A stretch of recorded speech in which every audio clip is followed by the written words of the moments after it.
Okay, hey everyone, it's Morna Haste here and Kim Standeven. Hello. Hi, excited to be joining you for this week's breathing space. I think it's going to be pretty exciting. I'm excited about it. Last week we did a really powerful session on triggers, and if you missed it, you can find it wherever you're watching this broadcast. It'll be down the page. It'll be down the page somewhere. So this week we've got a pretty powerful question for you to explore, and that question is, are you powerfully aligned with what's most important to you? Are you powerfully aligned to what's most important to you? So just let that question sit. Just feel that question in your body as we get into this conversation. And just before we do, let's just take a moment to arrive. Just let go of whatever happened but just before this broadcast, before you tuned in, whatever's coming. That's what we're in the process of doing. Kim and I were having a pretty funny chat just before we came on. And just settle into this space with us for the next 20 or so minutes. So today we're going to talk about foundations. And as I said, we're going to talk about this idea of being powerfully aligned to what's most important to you and acting from that place. And we're going to be exploring this model called Be, Do, Have. And I'm not going to say a lot about that because Kim is the expert in this area. But what I am going to say about it is that what I've noticed, what Kim's noticed, and what I've noticed about myself and so many of the folks that I've worked with over the years is that often we're in a do, have, be mode. And I know you're going to say lots about that, Kim, so I'm not going to get into it. But that feeling of if I do X, then I will have Y, and then I'll feel something. And we've got to flip that around and start with being first. So today, Kim's going to share with us one of the core concepts that she teaches in her annual fall retreat, which is called Authentic to the Core. And that's happening this year in November, on the 15th to 17th of November, at Elkhorn Resort and Spa in Manitoba. I always want to say Manitoba. In Manitoba. So we're going to post a link to that. I'll post a link to that after the broadcast, or Kim will. And there are only 4 spots left. So if you want to have an incredibly powerful weekend of tuning into who you really are, then come to Manitoba. Oh my gosh, especially if you're in Canada. And I'm going to be there as well, so we can all hang out. It'll be so much fun. Yeah, it'll be pretty sweet. If you want the Morna and Kim show in person, got to come to Manitoba. Well, at lunchtime it might be the Morna and Kim show. Well, it'll be the Kim show. Morning. It'll be so let's get into it, Kim. Yeah, what is the Be, Do, Have model? Tell us all about it. This is I'll first state that this is my most favorite content to teach. And if you can hear the phone ringing in the background, I apologize. It's in my office. But that's a sign that you need to listen. The phone is ringing in your heads. The Be, Do, Have is a model. And for those of you who have heard it before, there are other teachers around the world that use this model in different contexts. There's really an unknown on who first originated this model.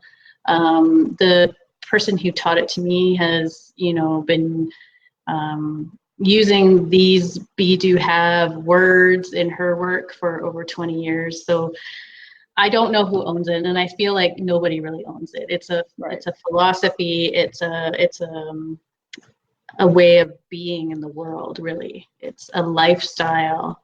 Philosophy, the Be, Do, Have. And I like to draw it out, and I don't know if it's backwards on your screen, but write it out. If you have a piece of paper in front of you, I really invite you to write down the words Be, Do, Have, because having the visual will help you really sink into these ideas that I'm about to about to share with you. And Morna, please feel free to stop me if you feel like you need clarification, or if you feel like from a viewer's point of view, you'd like to ask a question. Sure. So when we look at the, yeah, man. So when we look at this idea of being, doing, and having, there's a natural flow to life that we all live. And the visual that is so powerfully used in this scenario is a river. So if you imagine a river, there's a natural flow to the river. All rivers flow in one direction, and it doesn't matter how long they are or how big they are. They're flowing naturally towards the vastness of the ocean, right? Either slow or fast, it doesn't matter. They're in this natural flow. And that's what this represents. The be, do, have is a natural flow, and it's a way that we can look at our life and how we are in our life. Right now, I would say the majority of our society has been taught and are living in a do-have paradigm. So we're stuck in this circle. So what do I need to do to have what I want? So what we've done is we've sort of said... Well, can you say that again, Kim? Yeah. What do I need to do to get what I want? Right. Right? So we teach our kids that having in life is more important than being. So what do I need to get in my life, and what do I need to do to get that? So for example, we hear things like grade 10 students in high school, we start the question, so what are you going to do when you graduate? What do you want to do when you, right? Yeah, go ahead. Well, we start that question pretty early. You know, I've heard people asking toddlers, what do you want to do when you grow up? Yeah, what do you want to do when you grow up? They will ask, who do you want to be when you grow up? But that's not what they mean.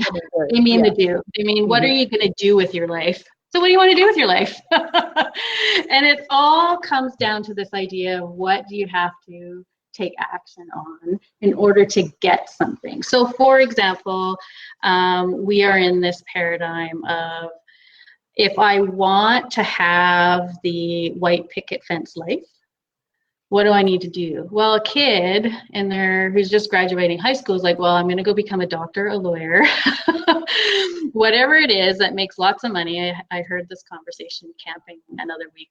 This kid is about to graduate. Well, I want to make a lot of money, so I'm going to go be a pharmacist so that I can have all the toys in my life. I mean, he's 16, but still, that's what we're teaching our kids. It's about having stuff, having things, having a life that we think will create fulfillment, so that we get to this be part. And what we mean by be is how you want to feel in your life. Are you aligned with who you are? So one of the paradigm, or what we're in right now, is and I'll write it down here so that it's clear. Bear with me here for a second. So down here, this is currently what we're in. And if we think of the river, think about a salmon going upriver to spawn. Has anyone ever seen that? Have you ever witnessed it on TV or in live person, a salmon trying to get, what's it like to watch that? How do you feel about that poor salmon? Well, I'm kind of awestruck, because it's also, it's never just one salmon too, right? Like it's pretty challenging. It's challenging, it's a struggle, especially when they meet a waterfall. Holy, like they are like jumping and falling, jumping and falling, jumping and falling. And it's a struggle. It's against the natural current. And that's what this is. This do have be is not in alignment with the natural flow of life of a river. Because what's happening is we're like, okay, so if I lose 10 pounds, then I'm going to be lovable and find the man or woman of my dreams, and then I'm going to be happy. This is a paradigm that I was in for a really long time working in the corporate world. If I get, and well, get your example too, is if I get that next promotion, not only am I going to have status and credibility in the corporate world, and then I'm going to feel fulfilled and happy. Same with a couple of entrepreneurs that I've met. oh man, if I create this business and I finally make it to that $1 million mark in my business, I'm going to hit nirvana. I'm going to be so fulfilled and happy. No, that is why, and yeah, just a sec. I know I'm excited. That is why we have people in our society, and maybe you're feeling this too, where there feels like something's missing. There feels like there's a gap. There feels like, what is this all there is to life? There's something missing. I feel empty. There's a search for purpose. No, you're not searching for purpose. You're searching for be. You're searching for who you really are. You're searching for your alignment. All right, Morna. Thanks, Kim. Okay. Yes to everything. Of course, total resonance. And it just, when you were showing the bottom row, what came up for me is that there's always the next thing to reach for, right? And I'm just thinking about so many of the times in my life where I got to that place and I'm like, oh, this doesn't, like, actually, to be honest, most of the time it was like, well, nothing's really changed. Nothing's changed. Nothing's changed. And I actually so relate to your weight loss example, because that was me for years.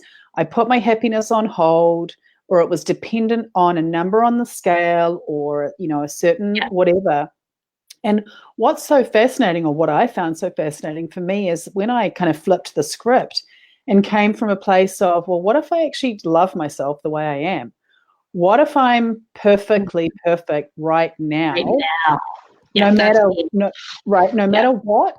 And what a different feeling. And also, ironically, counterintuitively, I started taking better care of myself, because I was coming from a place of love and authenticity, not from a place of lack, self-loathing, whatever. So and it impacts the relationships that we draw into our lives. It impacts the careers we say yes to, the positions we say yes to. And it's really sad, as I'm witnessing younger people in my life going through this do have cycle, and wanting to have this conversation more and more and get it out there about, let's start with being. So for example, what I'm doing right now is in alignment with who I am. So I'm being something right now as I'm talking to you. So my doing is this conversation and facilitating this model.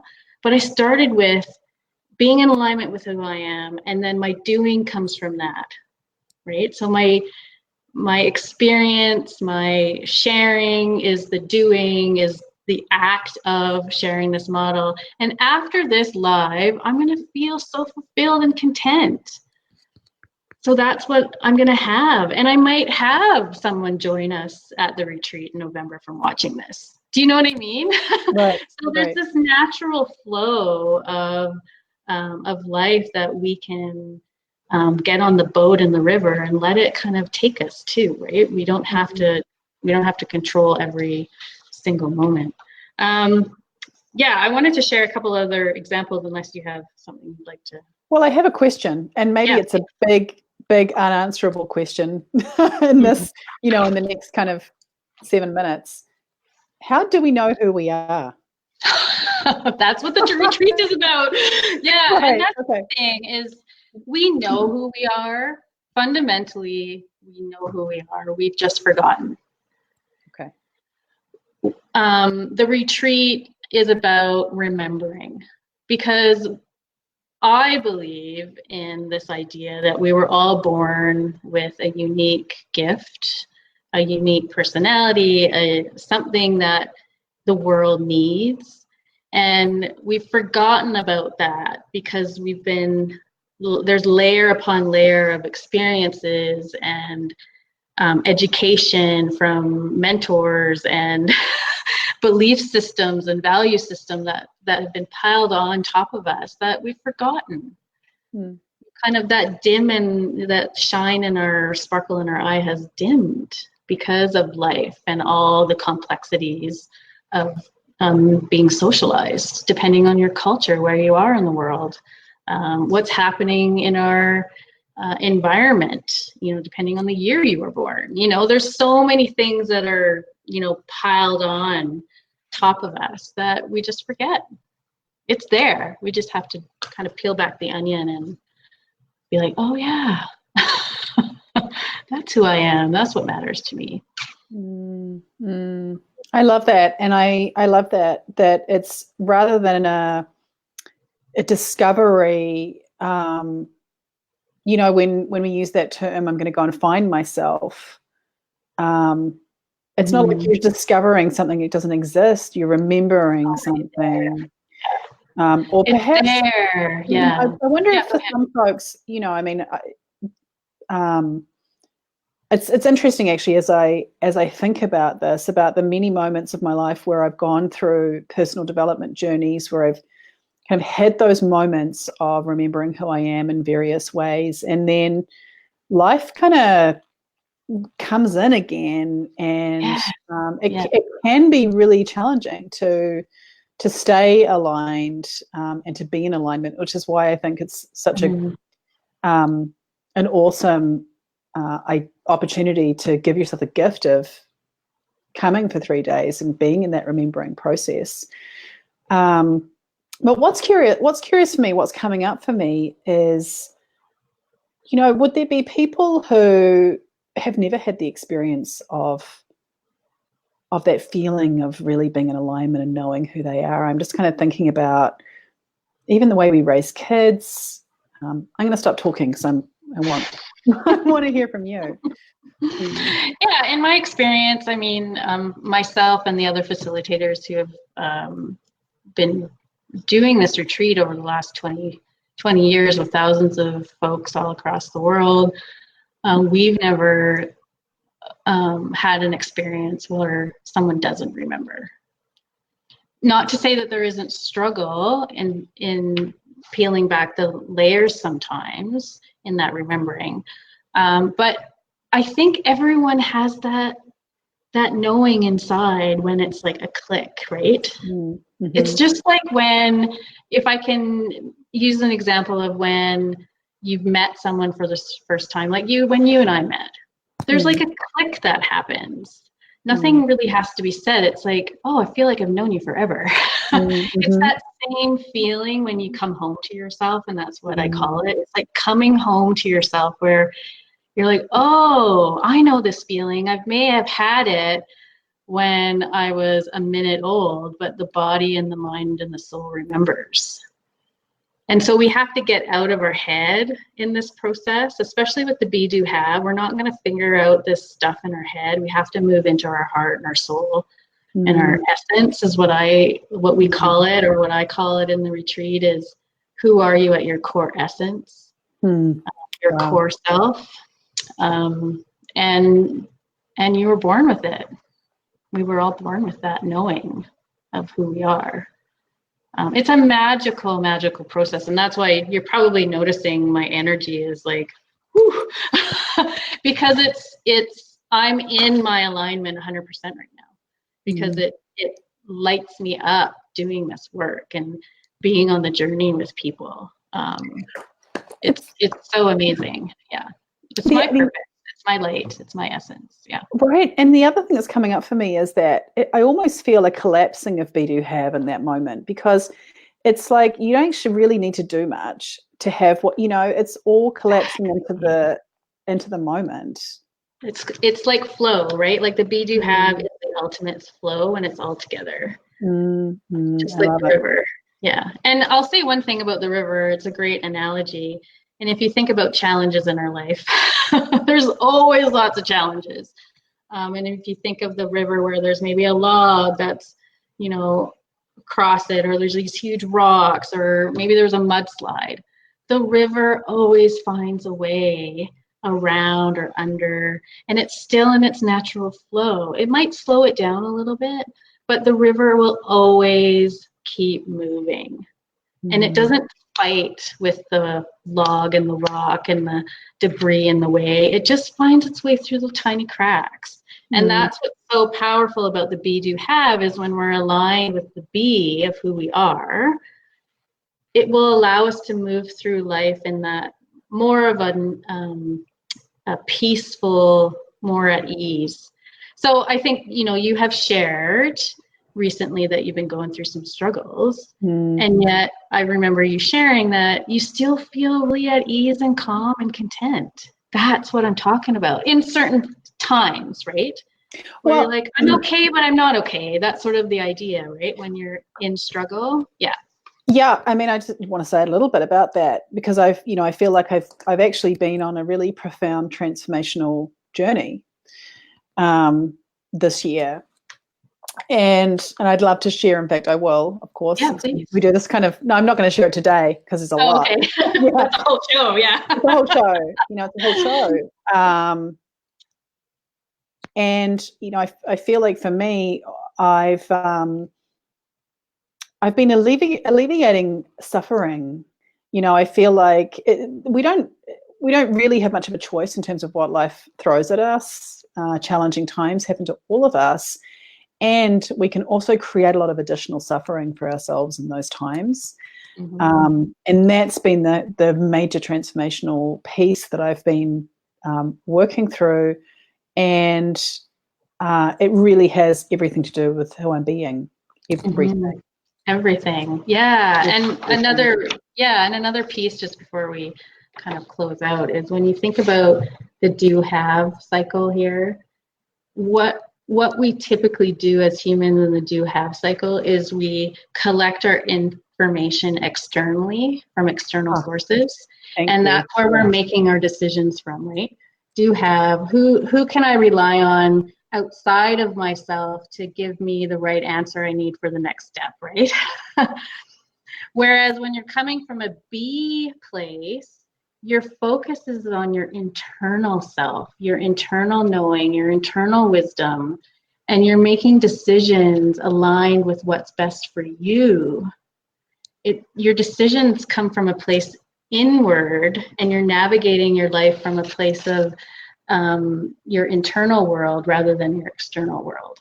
So that gets us into trouble when we are constantly looking at what others will think or feel, or will we be judged? So what do I need to do to not be judged, right? Right. Yeah. Right. Or what do I need to, what came up for me there is I spent a significant part of my life wrapped up in whatever title I had. Yes. My identity was wrapped up in having that title. And that doesn't work, actually. It's really, really unfulfilling. It's devastating. And I can speak from personal experiences. When I was basically told to leave the corporate world, I had basically a breakdown because my identity was so wrapped up in what my titles were and what I thought I was as a corporate person and my value, that I kind of crumbled and had this like, whoa, who am I now without all of these titles and roles? And that's why this workshop or this retreat basically saved me, because I had to remember again that I'm not those roles. I'm not the hats I wear. We're not our bio.